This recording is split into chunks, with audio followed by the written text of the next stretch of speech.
Hello, everyone, and welcome to today's webinar, which is going to be all about our recent survey into the state of scientific marketing. My name is Danny, and I'm thrilled to be hosting and presenting at today's event alongside my two magnificent colleagues and speakers in Sarah and Frankie.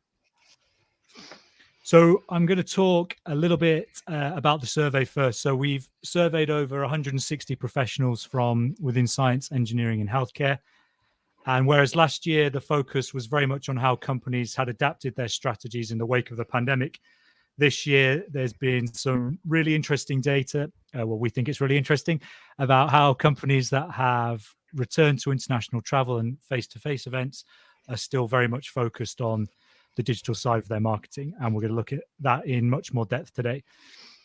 As well as the latest trends, the market report we'll release today has 13 tips from our in-house marketing team.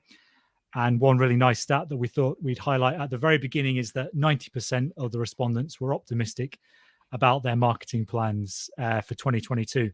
So that's always a good sign. As always, if you haven't attended one of our webinars before, then to get the most out of today, please participate and engage as much as you can. On the right-hand side of the screen, you'll see various options for participation. So you can use the chat function to say hello, let us know where you're tuning in from today. You can also chat amongst yourselves, and whilst we're not presenting, we'll also be in there chatting with you guys too. The Q&A tab, which is next to that, is to ask any questions that you may have for the speakers today. We will address these throughout, and if there are any left over unanswered, then we will follow up with you after today's events. We record all of our events, and we'll of course share the recording with you in the next couple of days. I'd ask a small favor when you do that, get the recording, that if you've enjoyed today's event and the content's been useful, please take a minute to share with a colleague or on social media if you're using any of the networks. Finally, if we're going to run 2 or 3, maybe 4 polls today, and there's an end of webinar survey, so kindly share your thoughts by answering these. As I mentioned earlier, our in-house marketing team will be speaking through some of our findings, and joining me is our head of marketing, Frankie, and social media coordinator, Sarah. We're all thrilled to be here and really excited to be presenting to you today. And great to see the chat function is alive with people. So keep using that and let us know where you're tuning in from. The three of us will be talking through some of the findings and sharing ideas and tips to help you, hopefully help you with your 2022 marketing planning. So Frankie's going to get things started, and he's going to take us through some clinical customer journey trends before Sarah takes the lead on scroll stopping social media. We'll then break into our first Q&A section before I talk us through some tips for putting on vivacious virtual events. We'll then leave the alliteration at the door, and we'll have our second Q&A and wrap things up for the year. So please share any questions or thoughts that you have. You can download the handouts at any time during the event. And of course, today is a success for us if we can get you thinking about at least one area of your marketing. So that is what we'll aim to do over the next 50 minutes or so. I'm going to stop talking now and hand over to Frankie to get things started with the first part of today's presentation. Over to you, Frankie. Thanks, Danny. So just first and foremost, before we start, I've tried to find the quietest, most Christmassy corner of my house. I was up in the attic, but then we had a load of roofers coming on and banging. So if you do hear any banging and it's managed to make its way all the way down to the basement, then I do apologise. But hopefully we can get through this without too much disruption. Okay, so we'll just start off by looking at marketing goals. These were the top goals that people found for 2022 and going into the new year. Lead generation and driving inbound sales are 2 of the most prominent goals there, as well as brand awareness. And you can see the various other goals, from building credibility down to building a subscriber base, as well as thought leadership and product launches, which made up 17%. Interestingly, we actually drilled in on the top 2 and found that small businesses, so if you're at a small business, you are more likely to place a higher importance on lead generation or driving inbound sales, which, if you think about it, probably does make sense, because you've got fewer resources, you've got a smaller team, you need to make sure that you're getting the biggest bang for your buck in terms of those in terms of where you're spending your marketing dollars. Whereas if you're at a larger company, you've probably got somebody in charge of social, somebody in charge of paid search, or you're able to outsource those areas. So brand awareness becomes more important when you're working at a large company. So just with a view to looking at where lead gen, the inbound sales, and brand awareness fit into our customer journeys, we can see that brand awareness, just really quickly, the top of the funnel and the means to the end is to how do we get people to our website. The means can be paid and organic SEO, paid and organic social, can be virtual or face-to-face events, can be native advertising, display advertising, lots of different useful channels that we've got at our disposal now in the digital age. Ultimately, how do we get people to our website? And then we're looking to generate leads. Now, whether it's a marketing qualified lead or a sales qualified lead, we've got various different mechanisms for scoring people as they enter the funnel. So we say a marketing qualified lead. Personally, we at AZO, we qualify those, say a webinar download or an ebook, or somebody watches a video or goes on a certain number of pages. That'll give them a certain lead score before we even think about qualifying them and sending them as a sales qualified lead to sales. Whereas more of a sales qualified lead, you're looking at statements of intent. So as well as great characteristics, i.e., would it be a research director? Would it be an associate professor or a dean at university in a laboratory? As well as those characteristics, we're looking at marrying that up with hard intent data. So I want to buy, or please send me a quote, or I'd like a demo of this particular product. So it's really about how do we progress people along the funnel using content to the point of sale. In fact, when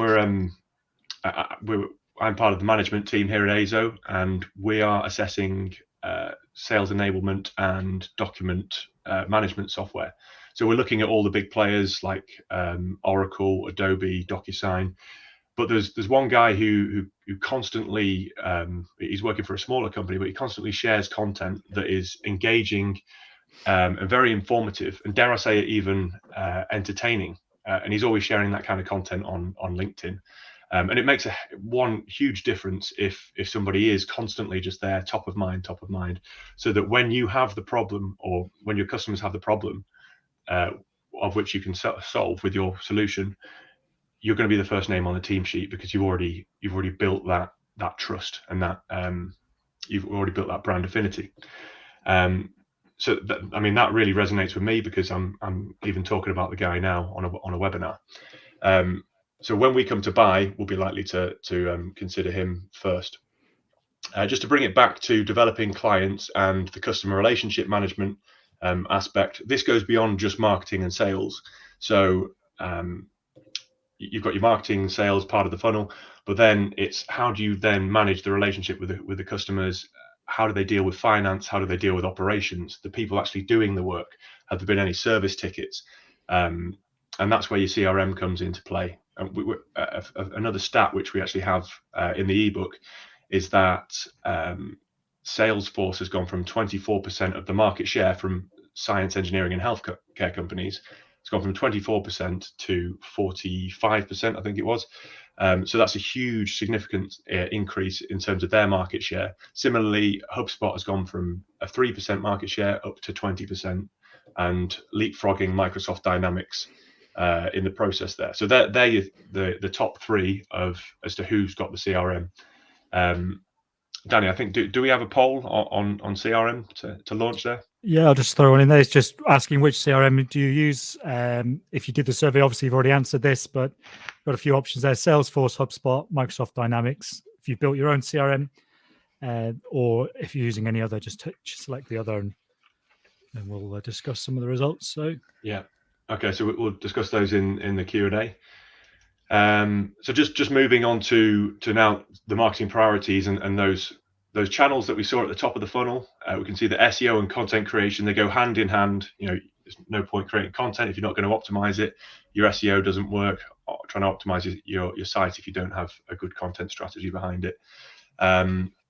So 68 and 66% there, that they're always leading the priorities. That's not changed since a year ago either.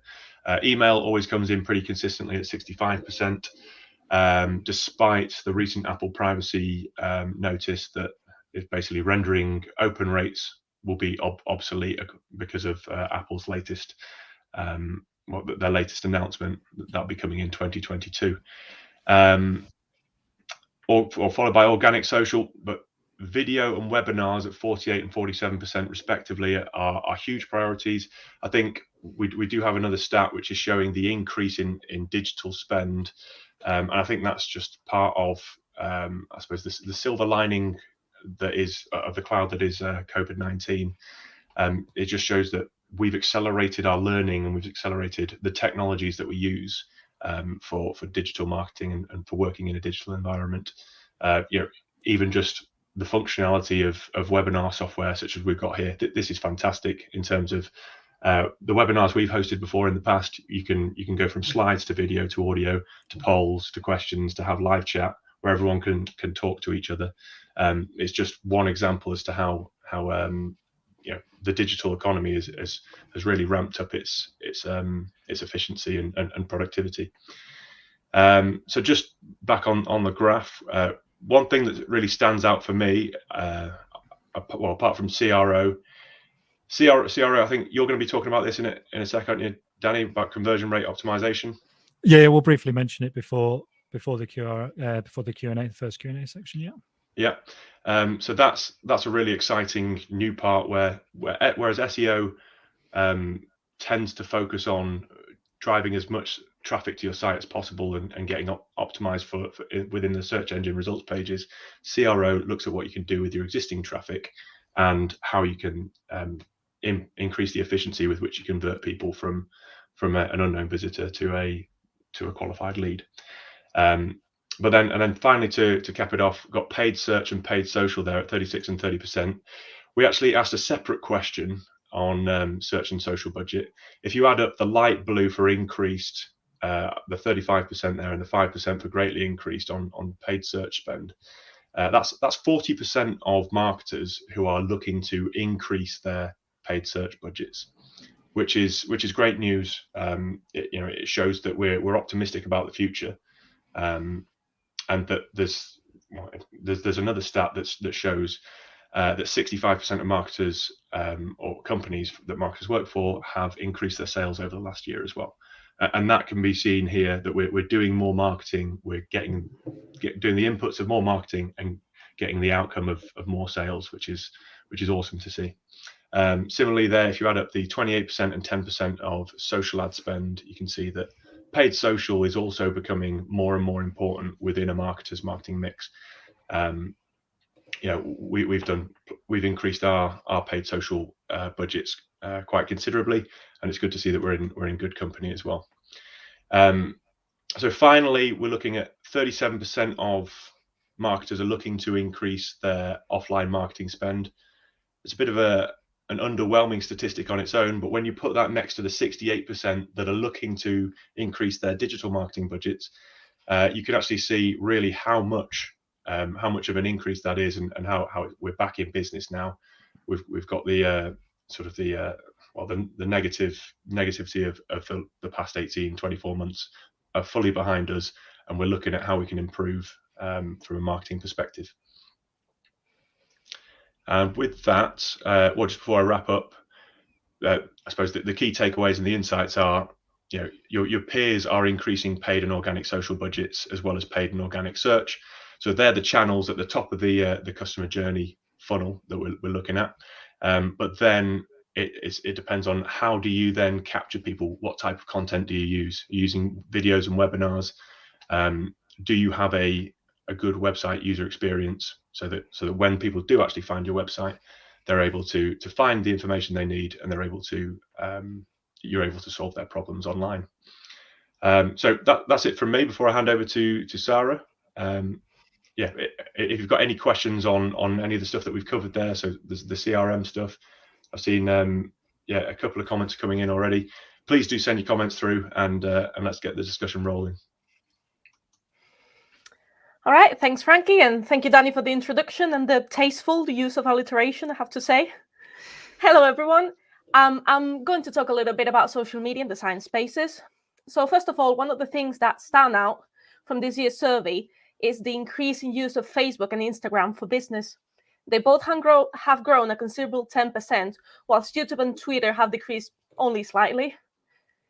So what we take from this is that Instagram and Facebook are becoming more popular and are showing that there is a scientific audience that was maybe a little bit too young to purchase or to be a decision maker in the company a few years ago, but that is now accessing management and leadership positions, and that you need to target in their own channels, the channels that they're most accustomed to.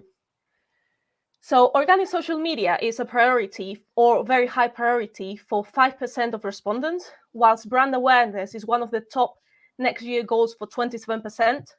So working on developing a social media content strategy greatly helps amplify your brand awareness, and they are usually linked. So you can develop relationships with key thought leaders in your industry that will help distribute your brand message and raise brand awareness. And this, paired with scroll-stopping social content and patience, let's be honest, this will lead to growing your social media accounts. But how do you create engaging social media content? So 28% of respondents have marked organic social as a challenge. So I've talked about social media content for science extensively in a previous event that you can find in the handout section later on, but I will quickly share a couple of tips. First of all, we are social animals. If your content is relatable and shows other people, it is likely to get more engagement. Second, social media can be a shopping window, but however, more likely than not, your posts will drop in attention if they're just sales-oriented. So try and add a little bit of value to your customer and help them along the customer journey. Offer how-tos, demonstrations, show how your product works, or add any other extra content to make the purchases more informed or easier throughout the entire process. Third, leverage your World Days. I can't stress this enough. For extra attention and engagement, and as a great way to start sharing content on social media, just share any of the content that you have previously made that might be relevant to a World Day, like B-Day or Earth Day, with their relevant hashtags. It will reach people that are already interested in that topic, and they will find your company or your products through that. And last but not least, use video. Video content is the top format for social media at the moment. 48% of respondents, as we've seen, rank video content as a high priority for the next year. But at the same time, 68% of respondents find video content challenging from slightly to very challenging. So try and break video content down in different formats and reuse them. And Danny will talk more about this later on. So here are some examples of content that I'm sure you can apply to your own accounts. First example is a video of Frankie speaking in public at PitCon a couple of years ago. In the post, he describes what he feels when he gets on the stage. And that this post was really engaging because we all have spoken in public. I am doing it right now. And we all have gone through the same process. In the second example, Danny shares last year's State of Scientific Marketing report. And as you can see, this post has no other commercial intent other than educating our audience and helping them solve their problems. And as an example of leveraging World Days and newsjacking, I created this post about the environmental effects of Bitcoin, which is a topic that was and still is very hot. This was right after Tesla announced that they would stop accepting Bitcoin as a form of payment because of the environmental issues attached. So I took the chance to share the post and add my own views to the subject. It reached over 3,000 views because people were already looking for content about that topic and found my post via hashtag. Planning your content ahead and checking out for World Days that might be coming is essential in a well-thought-out social media strategy. And all these types of posts can reach further engagement and audience if they're paired with video. As I've said, almost half of the participants have ranked video marketing as a high or very high priority for next year. And at the same time, more than 2/3 find video marketing from somewhat to very challenging. So if you're looking for tips on how to get started with video marketing, we have also done a webinar on this topic, and it'll be the resources as well. So both long and short formats will play a very big part in 2022's marketing mix, not just in the science spaces, but across all industries, as being pointed out in this year's HubSpot report. So short 30 seconds videos are working really well in social media and can be the perfect gateway for the audience to find your longer format content, more of the bottom of the funnel content, think your 60-minute webinars or your interviews. So from one longer video to social snippets, you can use the same product on all stages of the funnel. And another tip is getting any thought leaders or key speakers that appear in your videos involved with the entire process.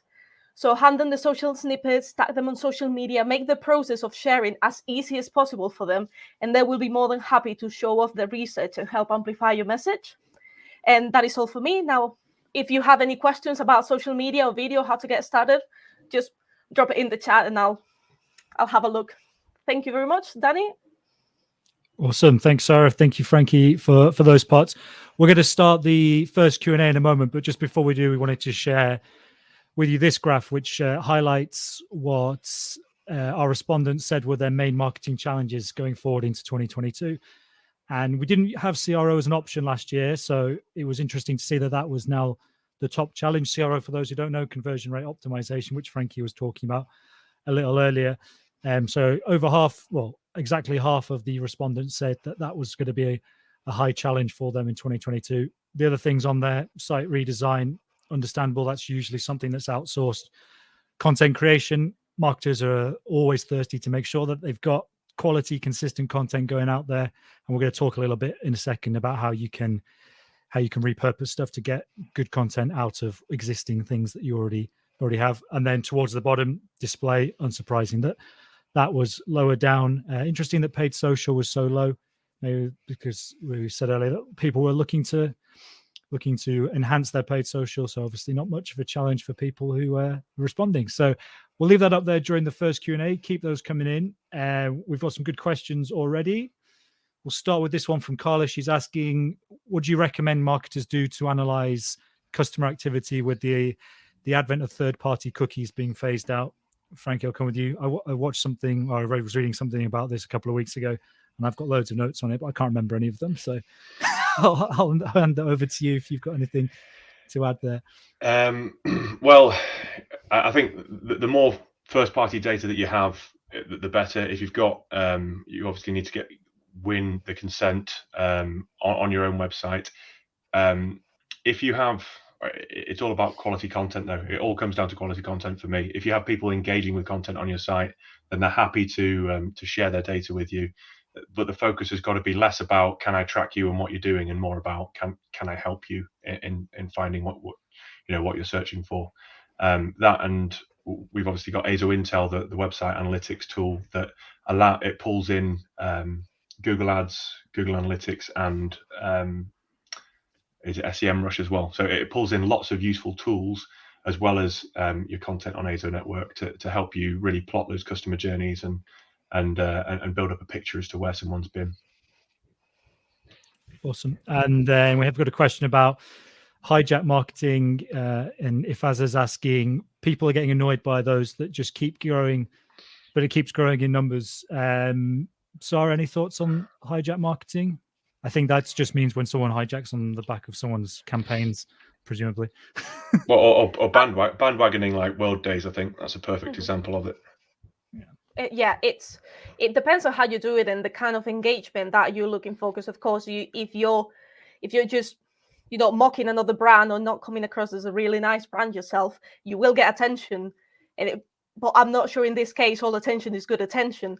So it depends on what you're looking for, because there's just people that are just looking to grow the numbers by any means possible. So of course you have to find the balance between adding something nice to a campaign that already exists, even if it's not your own, or just make them talk to you just for the sake of them talking about you.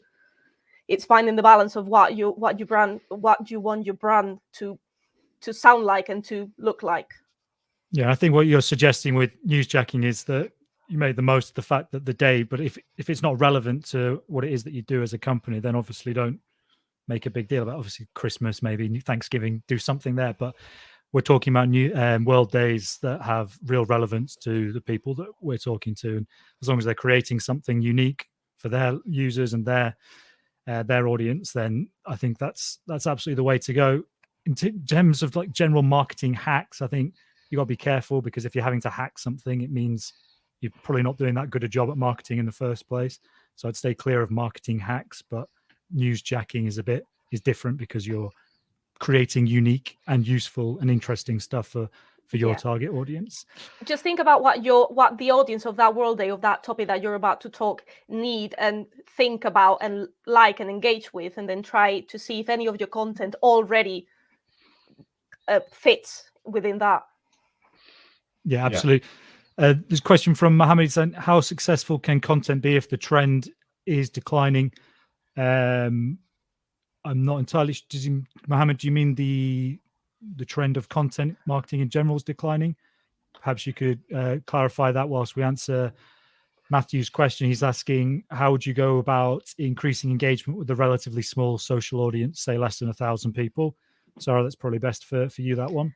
That I'd say that is just the perfect amount, because once you have too big of an audience, it's really hard to answer to every comment, to ask questions, to ask polls and have them engage. If you make them feel like the comments and the thoughts are valued, and you take the time to reply to them, and you take the time to acknowledge that they're engaging, a 1,000 followers audience is just the perfect size to grow a nice community of people that are really engaged with your content.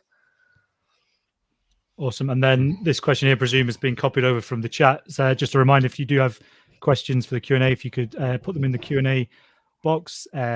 This one's saying, my challenge in marketing scientific medical product is not lack of content or key opinion leaders who could be used to provide content. The chief challenge has been the need to use regulatory review restraint. This seems defeating in terms of engaging on social with timely discussions. Any advice or best practices to speed/streamline the review process? Frankie, maybe come to you for that one. I mean, certainly with medical products, that there's a lot more litigation, is a lot more litigious.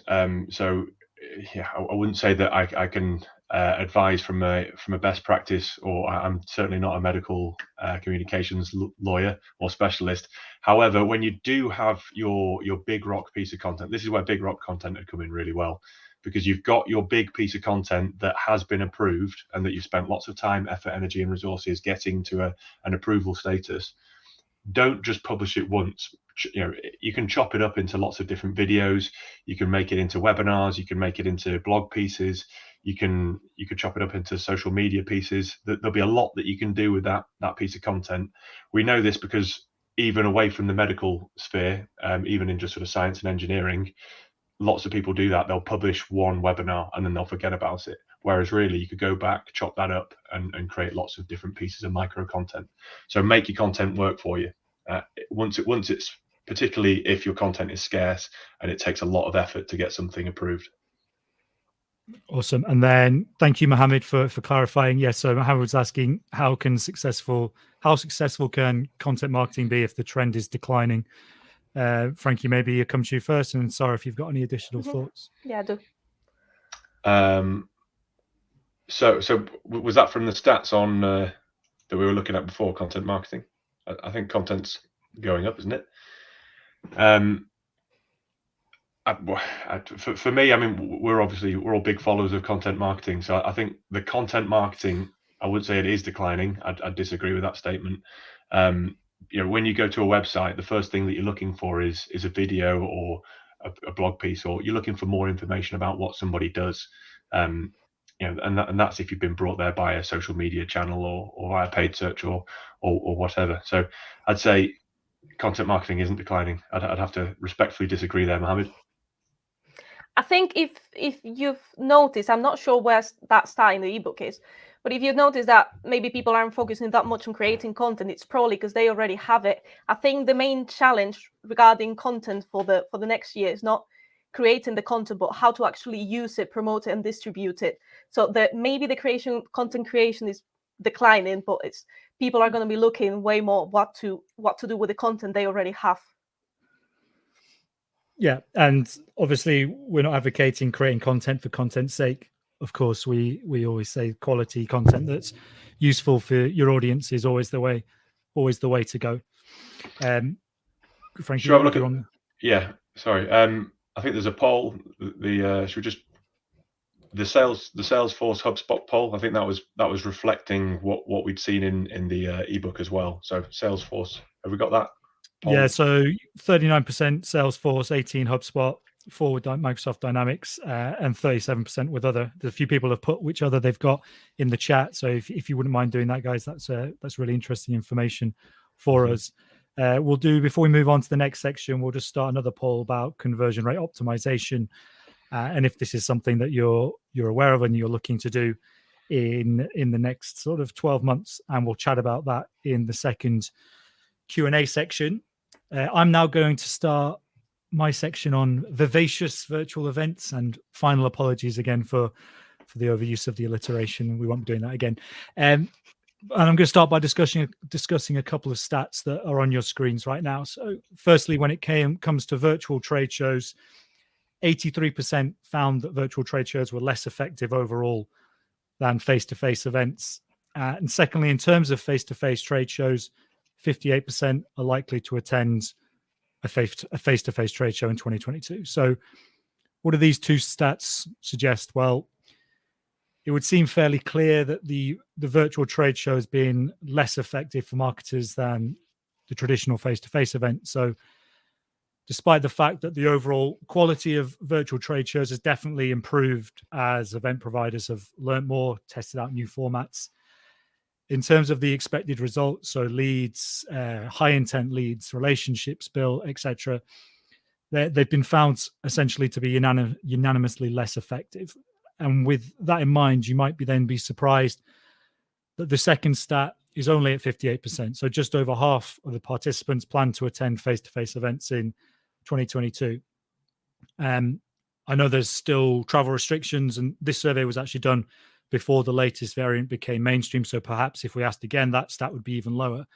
But why it surprised me is that mostly because of the conversations that we have had at a recent face-to-face event and the general feedback we get from people we speak to, marketers on the ground, is that they'll be attending in-person trade shows next year. So we expected that percentage to be much, much higher. So it was interesting that it was only at 58%, or just over half.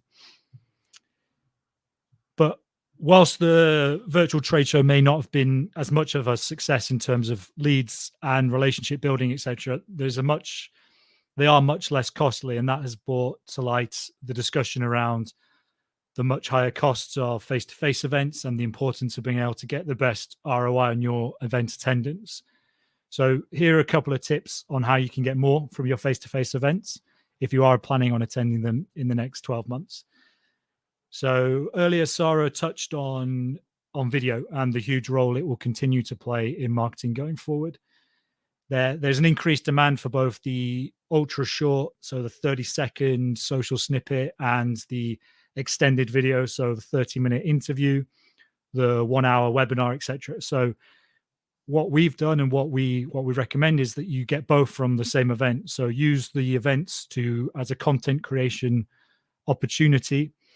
So have your A team, have your sales team, your best people on the booth going around speaking to clients, but then bring other people with you, or send your B team, as we did here, and sent me around talking to people and filming with prospects or clients, starting discussions with key opinion leaders, getting people in front of a camera, and really building sort of excitement and interest around what you're doing at the event, so that when people attend or looking at the event hashtags, or they're chatting with each other over networking drinks or something like that, there's a discussion point about what you've been doing, and then people will hopefully come to your booth because they've heard about what you're doing.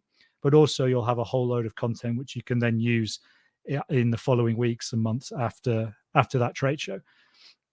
So if you are intending on trade shows in 2022, think about that, but also think about how your attendance at these events can be integrated into sort of your wider digital strategy. So how can you combine your digital and your face-to-face strategy? I will say that right in a second. Face-to-face strategy. So we just mentioned creating content at events, but consider making the event a next step in your journey. Many marketers will already do this. There'll be lots of planning that goes into your event attendance. So say you have an event coming up at the end of Q1, then think about what you can do to educate and engage your target audience before you get to meet them at the event itself. So thought leadership interviews or webinars, targeted advertising, subject-specific newsletters, targeted email campaigns, these can all be really effective ways to make people aware of your brand if they're not already, or educate them in your products, the problems you solve, before they get to see them for themselves at your event, at the face-to-face event. They get to touch them, test them out, things like that. So this is an example on the screen here. You can run, this is a very basic example, but you can run more educational webinars as part of the same campaign post-event that focus more on the key selling points. But leading up to the event, why not run 2 thought leadership webinars and gather interest, like we said earlier, arrange to meet them at the event, build up the excitement around your products as a part of a wider campaign, all the while using targeted emails, advertising, targeted newsletters, etc., to excite the audience and also to nurture them through the process or the buying journey that will hopefully lead to a sale.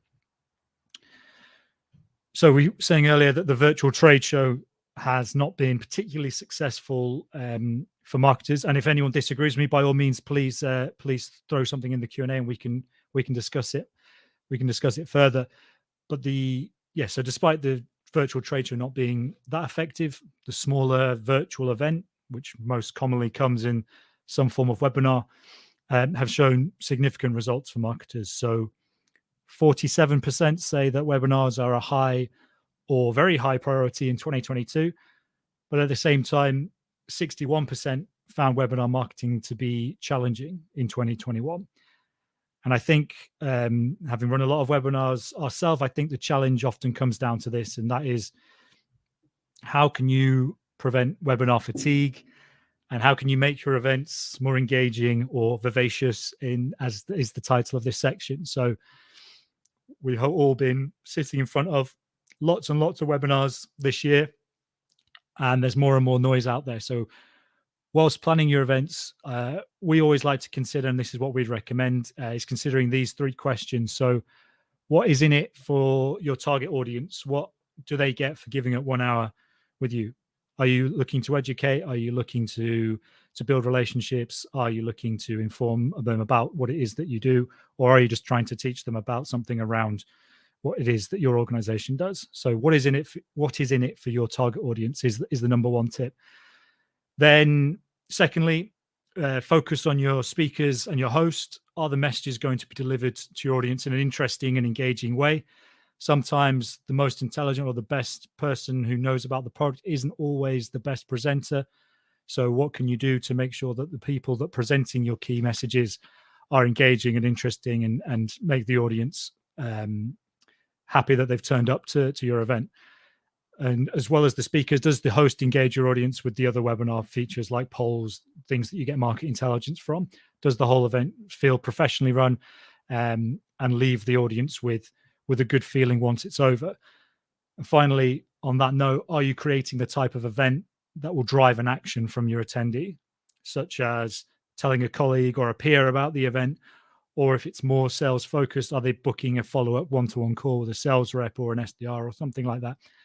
You want to be throwing the type of event that evokes a response and evokes an action in your audience.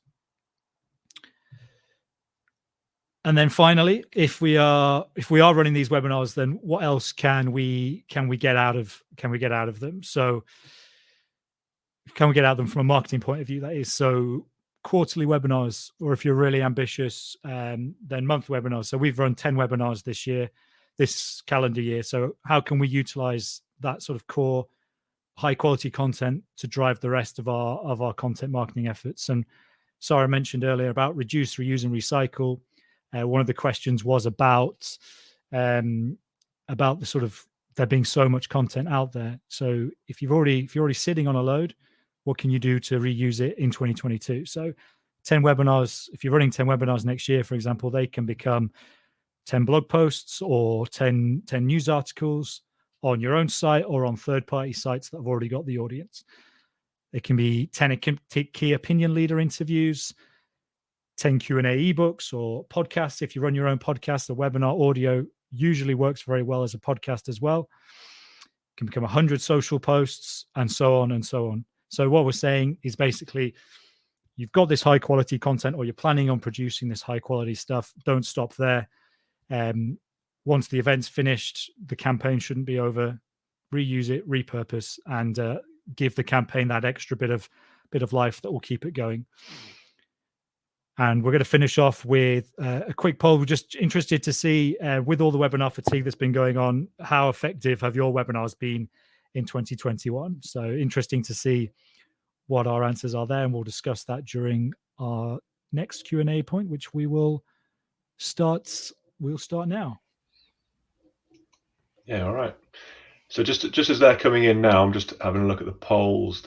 So we did just briefly touch on them, but good to see that over 53% of people are looking at conversion rate optimization for 2022. So that's effectively it's in-depth, in detailed A/B testing of your website and making sure that we've done quite a bit of this with our own web services team, where they've tested like the color of buttons, they've tested the type of language we use in calls to action.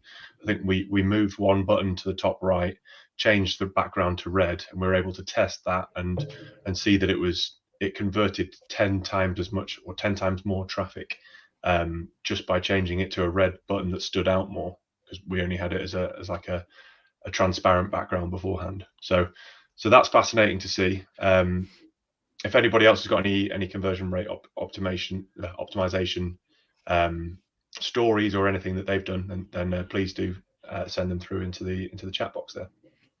Awesome. Whilst people are putting questions, we've got a great one coming from Owen, which we'll come to in a second. There was one in the signups that I thought would be a good one to discuss, guys, and that was, they've asked what importance will there be on relationship building as opposed to transactional marketing in 2022? We touched on this quite a bit in previous webinars, but Frankie, what do you think relationship building wise? Well, I think relationships are very, very important. It's at the end of the day, we buy from people, we buy from humans. Humans have emotions, so it's whether you've got a relationship manager or somebody who is your go-to guy within a company. I think so if you have a problem or if you want to, I don't know, extend your billing information, or if you want to buy more products and diversify what you're buying from a company, I think that's incredibly important. So as sellers, we need to look at that and think, right, how do we take care of the buyers? How do we make sure that we solve their problems for them? How do we make sure that we're ahead of the curve, and that in terms of our product research, we're looking to solve problems that they don't even know that they have yet? That's one thing that we try and do as much as we possibly can. We try and get ahead of the curve and offer new products that allow you to market to your customers in science and engineering in even better ways.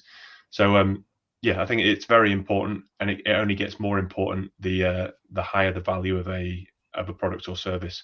So if it's low value, then we're looking at transactional, and it's probably more about how do you smooth the path so that they can do one-click buy, a la like Bezos and Amazon.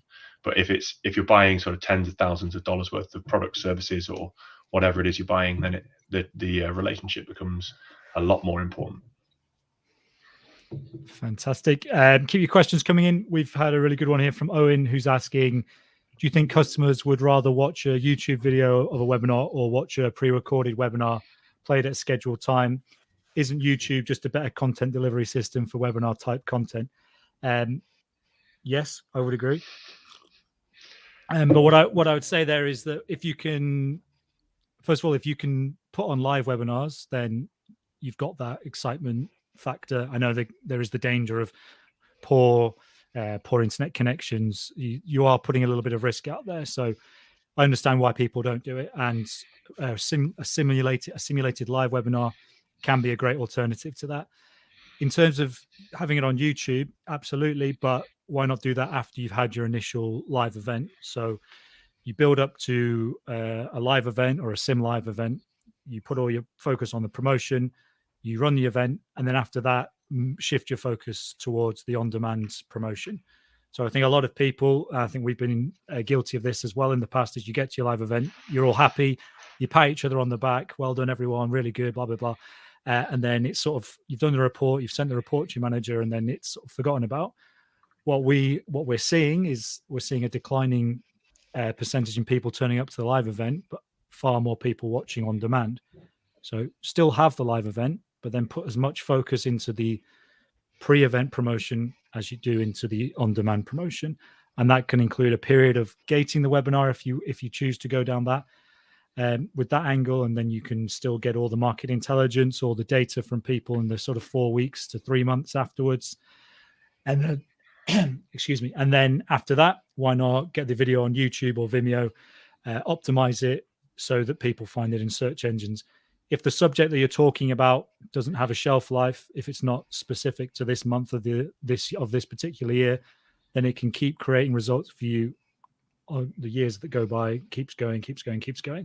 But what I would say is as much focus in the pre-event as in the post-event as in the pre-event, but definitely use YouTube as part of your overall strategy. But really good question. Right? And I'd say definitely have a live element to it, because that's what, even if you do the simulated live where you pre-record the presentations parts, but then you bring it out to an open forum for the conversation, because that's where a lot of the gold happens. Is that sort of impromptu conversation or that thought that somebody comes in with a question, like we're doing now. You wouldn't have got an answer to this question if this were a pre-recorded webinar. You learn a lot about your audience when it's live, and when when people can ask the questions in the moment when they think about it, and then there's a lot of valuable data there. Yeah, and also if you are doing a sales-focused webinar, which we wouldn't necessarily recommend doing all the time, but there's definitely a place for them, then you can have functions involved where you can break out. So somebody can be listening, they might have only watched 10 minutes and they're already sure they want to buy something or they want to talk a bit more about it. You can have functions where you have a breakout room. They can go out and talk to your head of sales or one of your sales guys, and that can happen within the webinar itself. There is, of course, you can do that with SimLive, but I would say a mixture, definitely some sort of live element to your webinars is what we find is the most effective. But great question. Please keep them coming in. We've got a few more minutes to run through a couple more. Kim's asking, do you have any data on the effectiveness of email marketing? I think inboxes are being overloaded. Any new strategies? Yes, Kim, I would agree. Inboxes are overloaded, and you have to do something that's interesting. We put a lot of attention on our subject lines, on our pre-headers, that first line of the email, the graphics in there, just to try and make sure that it's something that can stand out in the inbox itself. Any specific data, there is a whole section on email marketing in the ebook, which is in the handout section. So by all means, everyone, please do download that and have a look. Frankie, anything else to add about that? Yeah, just think the points on dynamic variables in the subject and pre-header, make sure that you earn that open, and then your content should be good enough to then earn that click. It's about earning the next stage. It's earning the next action. But there's lots of stuff in the ebook, like you say, on that. Just looking at the next question that we've had from Jim Curry. We had a few wins from webinars in the past 2 years, but fear these were more due to one-off sales wins for pent-up demand, and more than attributable to the effectiveness of our current webinar approach per se. I fear that those low-hanging wins have occurred, and now better webinar techniques are needed to effectively mine the market. So, yeah, well, I think Danny's a great person to answer this question, but it's about how do you keep your audience engaged. I think the polls, the questions, that the interactivity element of it certainly play a huge part in it, because it makes the audience feel part of something, and hopefully you guys are all experiencing that today. Danny, would you add anything to that? Yeah, obviously now many of your competitors, Jim, will be doing webinars as well. So that low-hanging fruit, as you mentioned, is probably harder to grab. I think re-looking at the effectiveness of your strategy is definitely something to do. A lot of clients that we've seen are doing sort of mini series or extended series where they'll do 3 to 6 webinars over 2 quarters of the year or something like that. And then, although they'll start off more educational, and they'll basically do a funnel sort of in terms of the subjects they're talking about, and it gets more product specific as it gets lower down. And although, of course, your attendance rate's going to drop, by the time you get to the 6th, if they bother to come to every single all 6 of those, you're going to be pretty confident that that's a pretty well nurtured lead. And if they're going to sit through an hour about a product that you're bringing to market, then they'll be in a sort of, for your salespeople, they're in a stronger position to show they've shown some intent there. So mini series or extended series might be the way to go.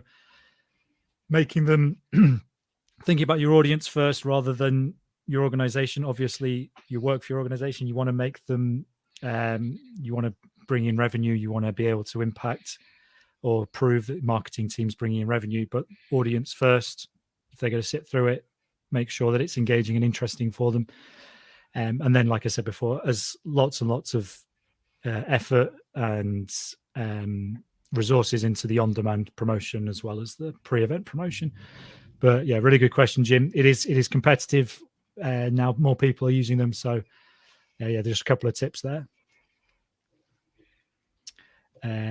We've had a question from Rashid, who's asking, we've given a choice in some of our live events with hybrid options of face-to-face and online, and found that more demand was online rather than face-to-face. The challenge is how to keep both agenda running smoothly. Great question, Rashid. Not surprised, to be honest. I think hybrid and on virtual trade shows have opened doors to new markets and to new people who perhaps didn't have the budgets to attend a face-to-face trade show in the past. The cost can be really expensive if you're taking sort of a group of people, flights, international flights, hotels, the booth itself, expenses, etc. So the great thing that's happened about hybrid and virtual trade shows is that it's opened the door to more and more people.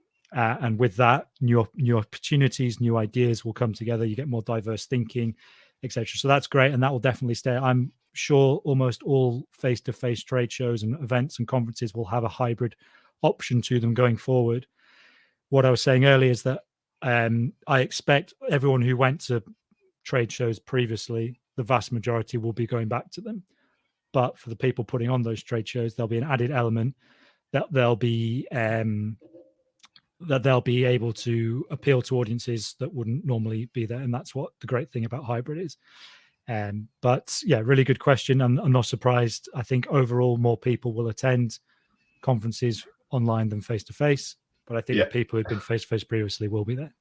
Yeah, sorry to launch that poll right in the middle of whilst you were talking there, No, Danny. no worries. But that was a poll when you were talking about the face-to-face versus the virtual stuff before. I thought I'd just pop that in there and see how people answer that.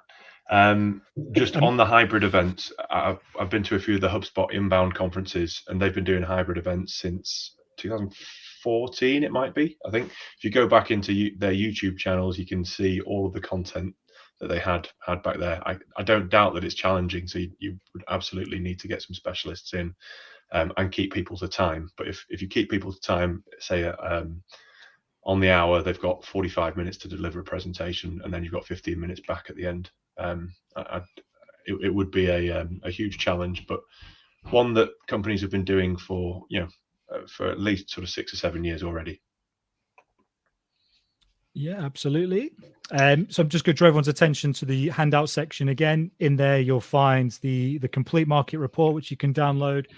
There's also the editorial calendar, which has got all of our sort of open spots for sponsoring calendars in 2022. We've also got some year in reviews going out at the moment. So there's a slide coming across your screen now. Take a look at that. You can see our editorial calendar. You'll also be able to find a link to our years in review, which have got open sponsorships slots available at the moment.